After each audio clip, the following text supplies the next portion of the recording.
오늘 성경의 말씀의 제목은 서로 용납하라 라는 제목입니다. 서로 용납하라. 서로 상대에 대해서 마음을 열어주라는 얘기지요.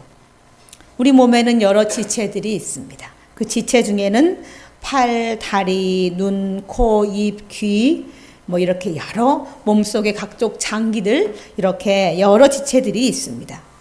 그런데 이 지체들이 다 하는 일은 모두가 다릅니다. 나름대로 다 힘들고 하루하루 열심히 살아가고 있습니다. 입이 말하기를 나는 힘들어 죽겠어. 매일 말을 많이 해야 해. 먹을 것을 씹어 주어야지. 잠잘 때만 빼고는 쉴 새가 없어. 이렇게 불평을 했습니다. 그래서 이번엔 다리가 다시 말했습니다. 야, 나는 종아리가 다 부었어. 발가락은 물집이 생겼어. 매일매일 너무 많이 걸어서 내 발은 죽을 것 같아. 니들은 편하잖아. 이렇게 불평을 쏟아냈습니다. 그래서 이번에는 팔이 또 말했습니다. 내 팔은 무거운 것을 너무 들어서 팔이 빠질 것 같아. 이번엔 귀가 나는 듣기 싫은 소리도 들어줘야 해서 정말 힘들어. 그래서 이번에는 뱃속에 있는 위장이 말했습니다.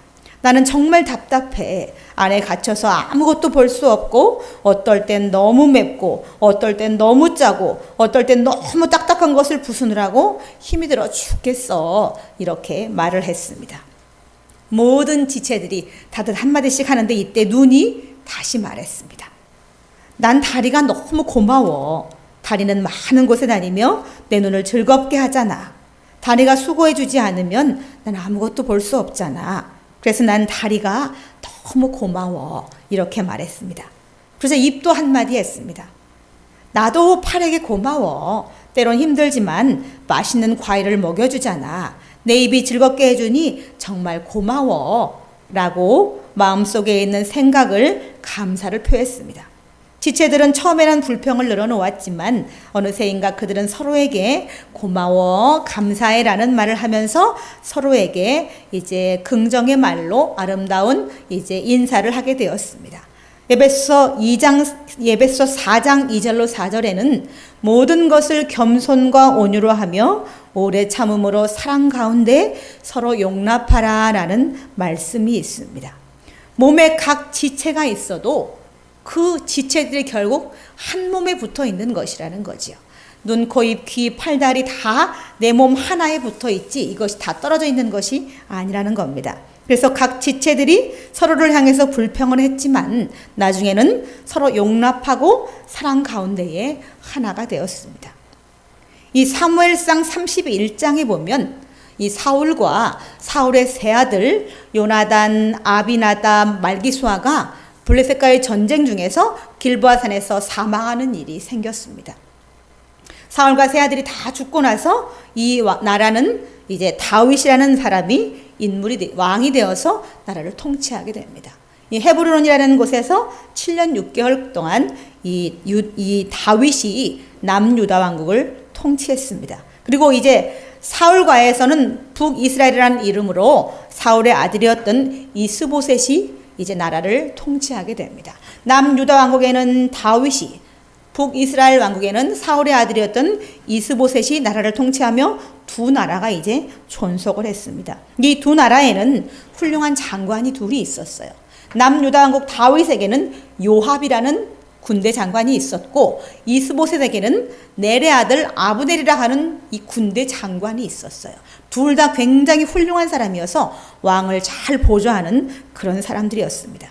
근데 이 민족은 분명히 한 민족이었는데 이 나라가 둘로 나뉘었고 이제 이 요압의 군대와 아브넬의 군대 12명이 이제 싸움이 벌어집니다.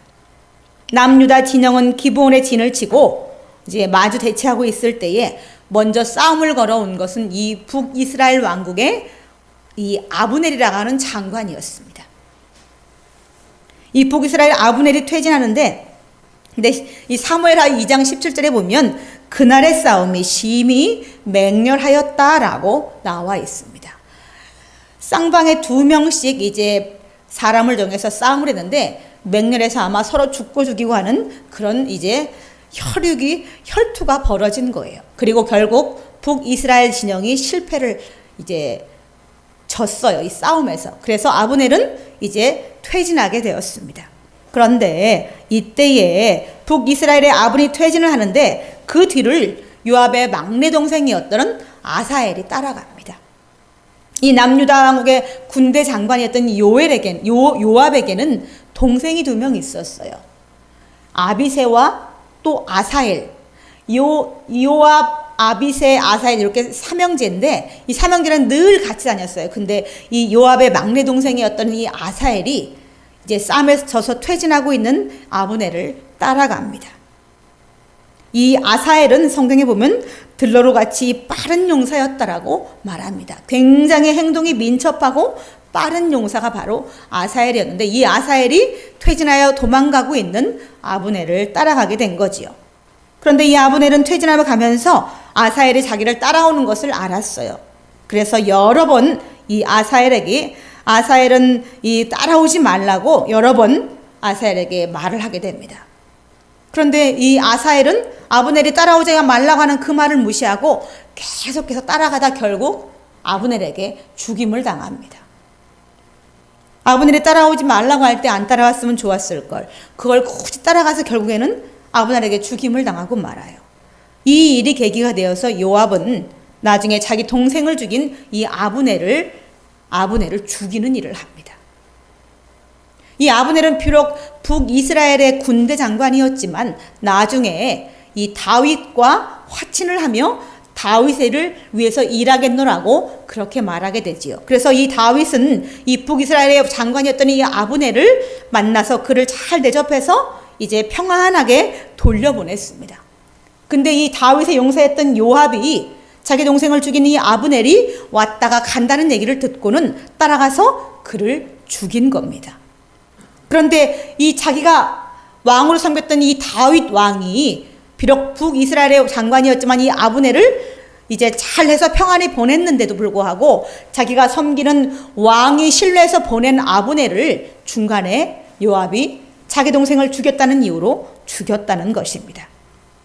이 요압이라고 하는 인물은 이 다윗에게는 절대적으로 필요한 사람이었어요. 아주 굉장히 중요한 인물이었어요. 이 다윗이 통치하는 기간 동안 또 도망 다닐 때 그 언제나 늘 한결같이 다윗의 옆에서 다윗을 보좌했던 것이 바로 요압이라는 장군이었어요. 이 다윗이 사울에게 쫓길 때에도 다윗과 함께했고 통일 왕국을 다스릴 때에도 다윗을 보좌했던 것이 요압이었고 또 중간에 이 압살롬과 다윗 부자지간의 사이가 갈라졌을 때도 그 사이를 화해시킨 것이 바로 요압이었습니다. 그리고 나중에 이 압살롬이 아버지를 반역해서 이제 반역을 일으켰을 때도 다윗과 끝까지 함께했던 인물이 바로 요압이라는 이 남유다 왕국의 군대 장관이었어요. 그런데 성경을 보면 이 요압이라는 인물이 상당히 자신의 위치를 과신하지 않았을까라는 생각이 드는 장면이 상당히 많습니다. 이 오늘 이 북이스라엘 왕국의 군대 장관이었던 이 아브넬은 비록 이제 남유다 왕국의 장관은 아니었지만 이 다윗과 서로 화해를 하고 다윗의 일을 돕기로 한 그런 이제 용사가 되었습니다. 그런데 그것을 안 요압이 그것을 알면서도 아브넬을 죽였습니다. 또 압살롬이 다윗을 반역해서 나라를 통치했을 때에도 이 다윗은 자기 아들 압살롬을 절대 해하지 말라고 이제 군사들에게 일렀습니다. 요압도 이 사실을 알고 있었어요. 그런데 요압은 이 다윗 왕의 명령을 무시하고 도망가다가 상수리나무에 걸려있는 압살롬에게 찾아가서 압살롬의 심장을 찔러서 죽이는 일을 하게 됩니다. 이 요압은 다윗의 신복이었지만 다윗의 마음을 많이 거스르는 인물이었던 거지요. 아무튼 요압은 북이스라엘 군대 장관이었던 아브넬을 죽였고 결국 그 일로 다윗이 솔로몬에게 왕위를 계승할 때에 이 솔로몬 아들에게 요압을 죽여야 한다라고 알려주게 되지요. 그리고 결국 솔로몬이 통치할 때에 요압이 죽임을 당하고 맙니다. 이 아브넬이 군대 전쟁을 치르고 아브넬이 이 패에서 돌아갈 때에 그들의 길을 막지 않았다면 어땠을까요?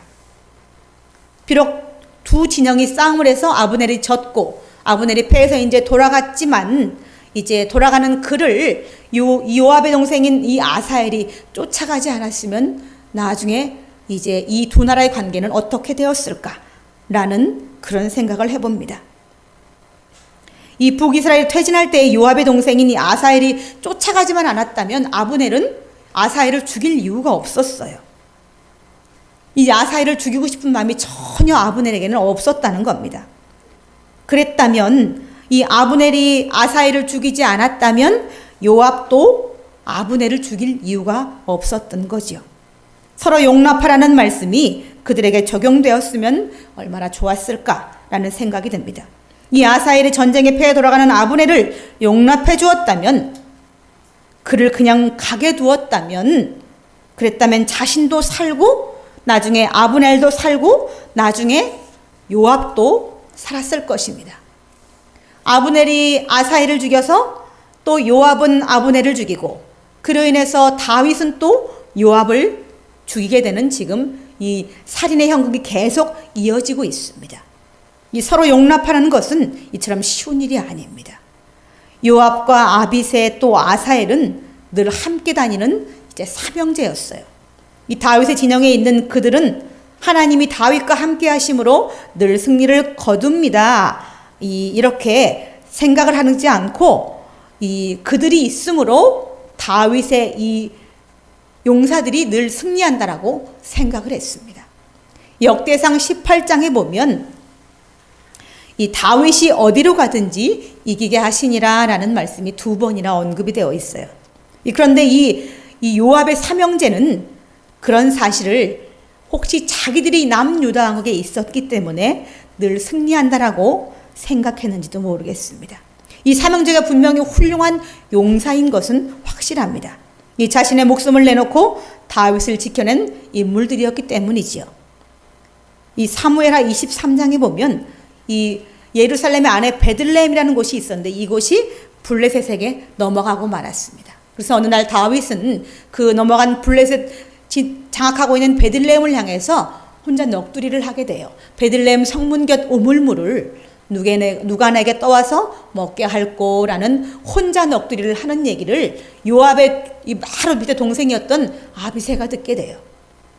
그리고 아비새는 자기의 목숨을 걸고 용사 둘을 데리고 가서 이 블레셋의 진영이 빼앗겨버린 그 베들레헴에 가서 그 우물물을 떠다가 다윗에게 갖다 줍니다.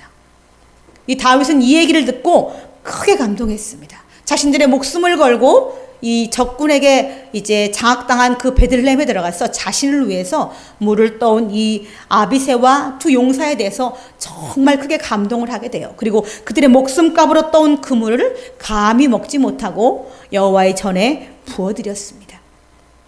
그렇게 요압과 아비새, 아사엘은 이 다윗에게는 절대적으로 필요한 그런 귀한 용사들이었습니다. 그런데 그들이 늘 목숨을 걸고 다윗을 지키긴 했지만 그들은 그만큼 교만하게 되었습니다. 요압과 아사엘도 그것이 오늘 성경을 통해서 여실히 드러나고 있지 않습니까? 이 성경을 보면 교만이 이 살인을 불러오는 것을 봅니다. 성경은 그래서 교만하지 말라고 그렇게 계속 말씀하는 것이 아닌가 생각을 해봅니다. 이 아사엘이 패전하고 살아 돌아가는 이 아브넬을 용납할 수 없었고 요압도 반역한 이제 다윗의 아들 압살롬을 이제 용납할 수 없었습니다.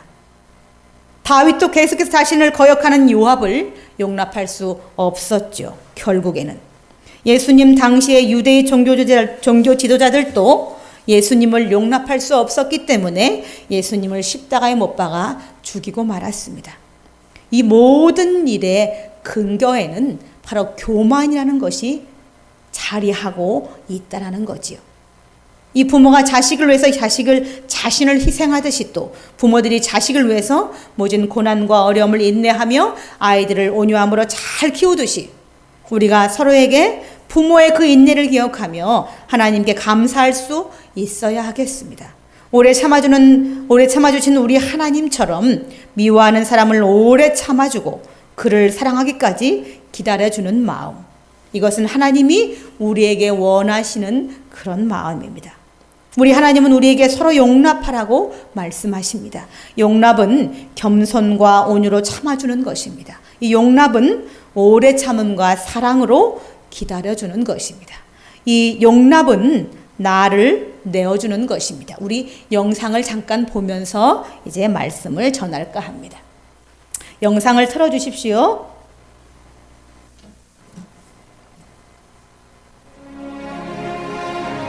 여기는 유대인 학살기념관 야드바셈이라는 곳입니다.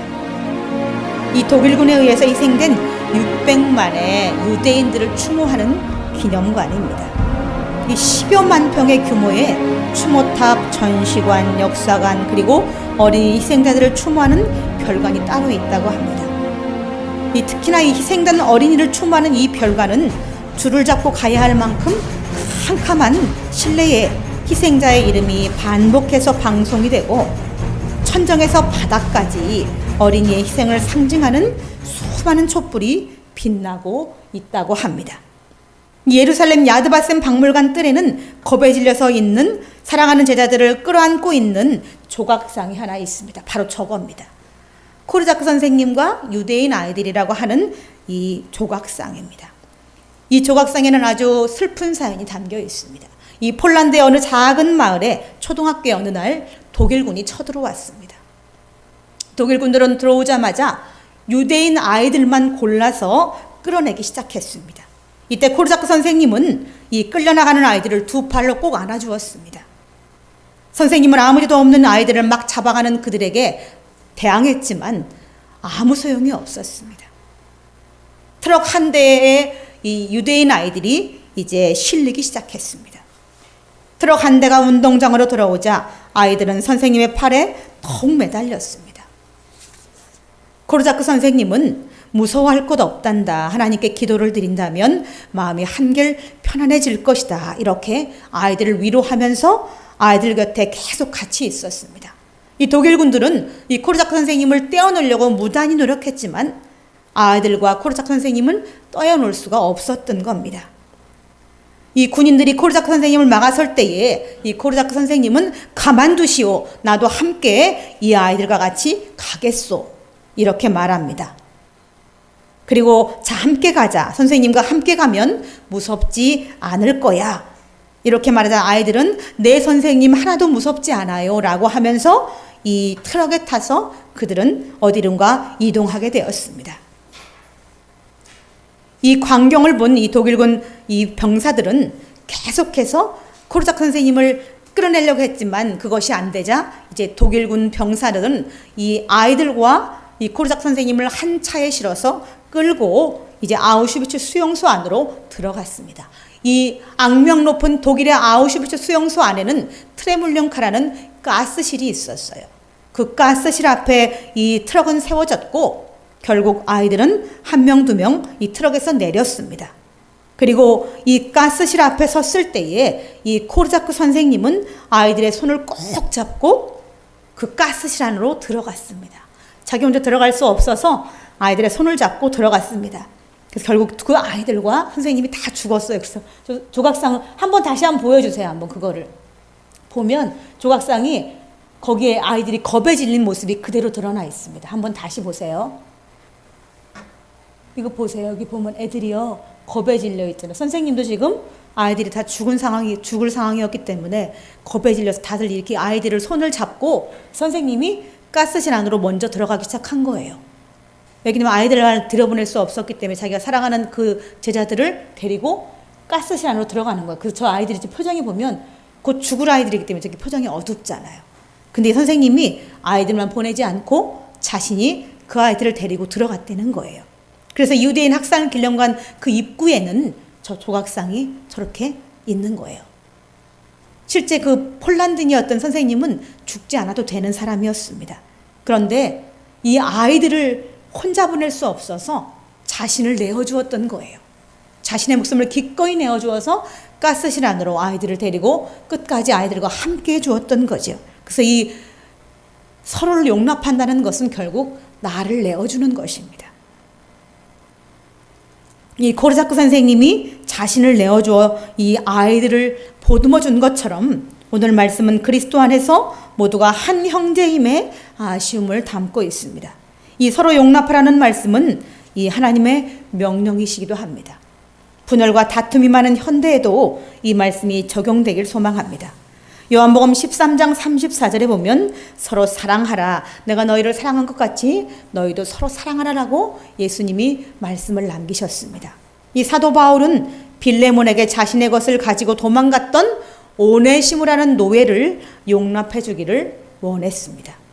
요한복음 8장에는 음행을 하다 잡혀온 여인이 그 수많은 군중 앞에 섰을 때에 예수님은 그녀를 용납해 달라고 사람들에게 말씀하셨습니다.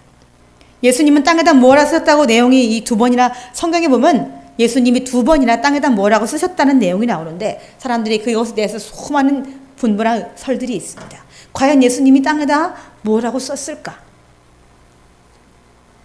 저도 이 의문이 계속 있었어요. 과연 예수님이 뭐라고 쓰셨을까? 음행하다 잡혀온 이 여인에게 둘러선 사람들이 돌로 쳐서 죽이려고 할 때에 예수님이 땅에다가 두 번을 뭐라고 썼을 때에 한 사람, 두 사람 손에 들었던 이 돌멩이를 버리고 집으로 돌아갔습니다.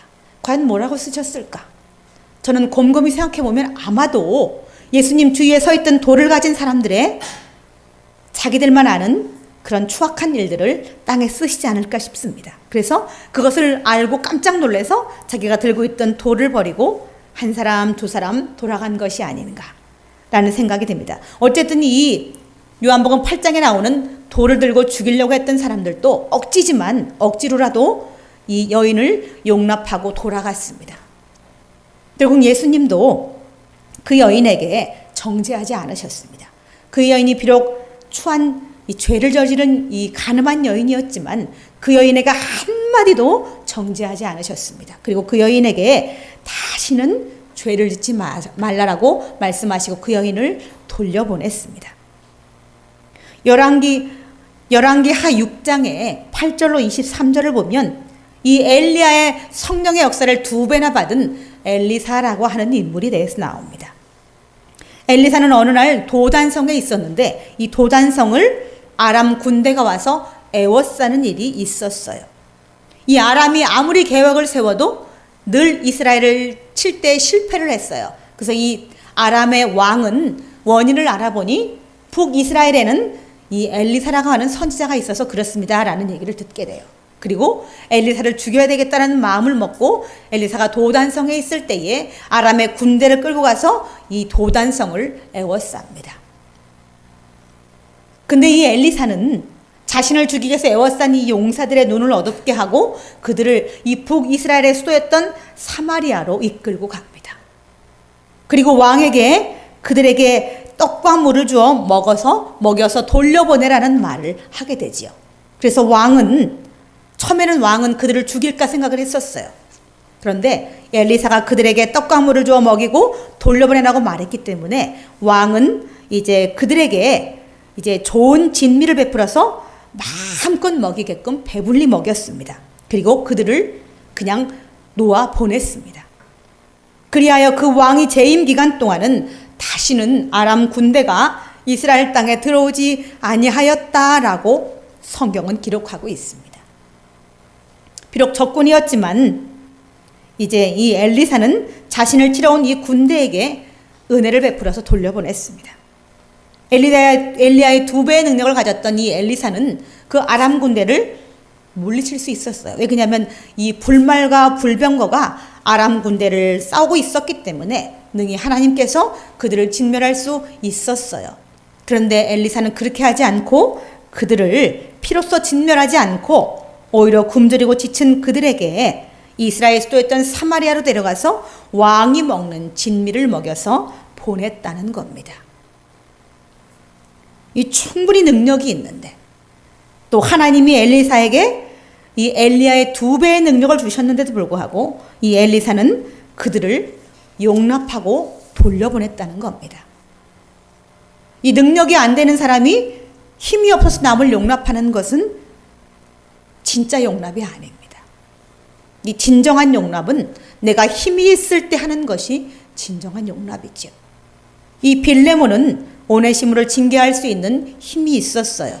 그러나 이 바울의 요청에 의해서 물론 그랬지만 이 빌레몬은 자기 종이었던 오네시모의 죄를 용납해 주었습니다. 또 음행하다 잡혀온 여인을 둘러싼 군중들도 억지로지만 어쨌든 그 여인에게 돌을 던지지 않고 그 여인을 용납해 주고 다들 돌아갔습니다. 예수님도 그 여인의 추악한 행위에 대해서 단 한 말씀도 안 하시고 그녀를 용납해 주었고 그녀에게 다시는 죄를 짓지 말라는 말씀을 하시면서 그녀를 평안히 돌려보내셨습니다.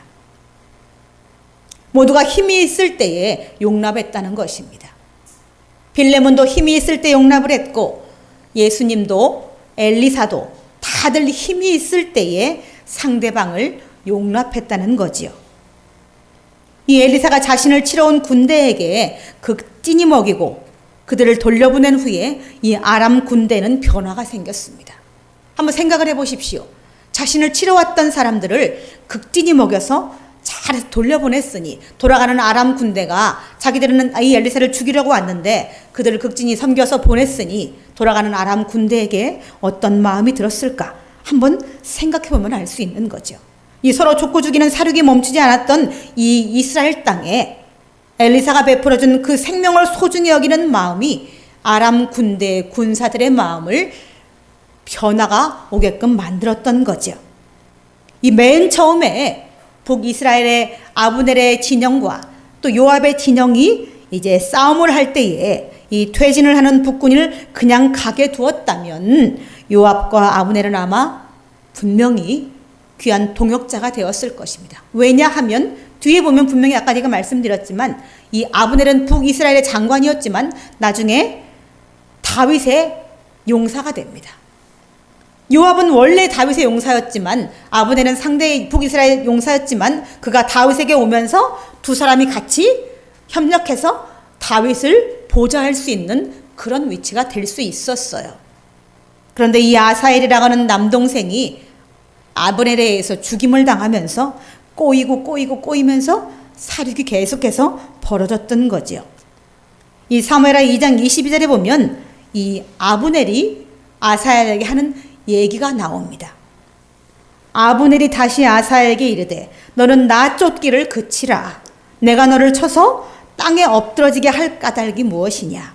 그렇게 하면 내가 어떻게 내 영 요압의 얼굴을 대멸하겠느냐. 지금 아브넬이 이렇게 말하고 있어요. 자기를 쫓아오는 요압의 동생에게 쫓아오지 마라. 내가 너를 땅에 엎드릴 까닭이 무엇이냐. 그러면서 그렇게 되면 내가 내 형 요압의 얼굴을 어찌 대하겠느냐라고 지금 계속해서 아사엘에게 돌아가라고 강권하고 있었습니다. 절대 아브넬은 이 아사엘을 죽일 마음이 없었어요. 아브넬은 요압의 동생이었던 이 아사엘을 용납해주고자 극구 노력했습니다. 근데 계속해서 자신을 따라오는 이 아사엘을 결국은 죽일 수밖에 없었던 거죠. 따라오지 말라고 하는데 계속 따라오기 때문에 그를 죽일 수밖에 없었던 거예요. 이 아사엘이 자기를 죽이지 않고 싶어하는 아사엘의 마음을 헤아려서 그를 죽이고자 쫓아가지만 않았어도 그는 더 오랜 시간 살아있었을 것입니다. 또 자신의 형을 살인자로 만들지 않을 수도 있었던 거지요. 나라를 다스리는 군인들의 입장에서 이 아사엘은 아브넬을 죽여야 했을까? 라는 생각을 해봅니다. 요압의 동생 아사엘은 용기는 있었지만 이 멀리 보는 안목이 없었어요. 용기와 멀리 보는 안목이 합쳐지면 이순신 장군 같은 큰 인물이 될 수 있겠지요. 그런데 이 아사엘은 이순신 장군과 같은 용기는 있었지만 이순신 장군이 가졌던 그 멀리 보는 안목은 갖지 못했다는 겁니다. 아까 말씀드린 이 엘리사가 보여준 용기는 먼 미래에 북이스라엘 땅에 평화를 가져왔습니다. 그렇죠. 엘리사가 아람 군대를 쳐 죽이지 않았기 때문에 결국 아람군이 이스라엘 땅을 계속 침범하지 않았고 그로 인해서 이스라엘 땅엔 평화가 찾아왔습니다. 근데 엘리사가 만약에 이 일을 깊이 생각하면 한번 생각해 보세요. 북이스라엘 수도가 사마리아였는데 사마리아에 이 아람군을 몽땅 데리고 간 게 엘리사였어요. 만약에 수도했던 이 사마리아에 이 아람 군인들을 끌고 와서 만약에 그들이 이 북이스라엘 땅의 수도였던 이 사마리아를 점령한다면 나라의 존폐에 위험을 받을 수 있었어요. 근데 엘리사는 그런 생각하지 않았습니다.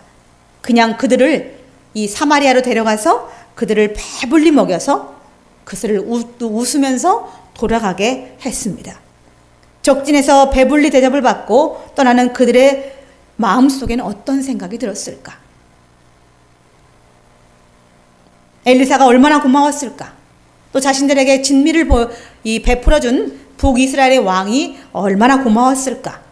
아마 그들은 돌아가면서 분명히 자신들의 마음속에 나도 이런 마음을 가져야 되겠다라는 생각을 하고 돌아갔을 것입니다. 이 남을 용납하는 것은 곧 나를 용납하는 것입니다.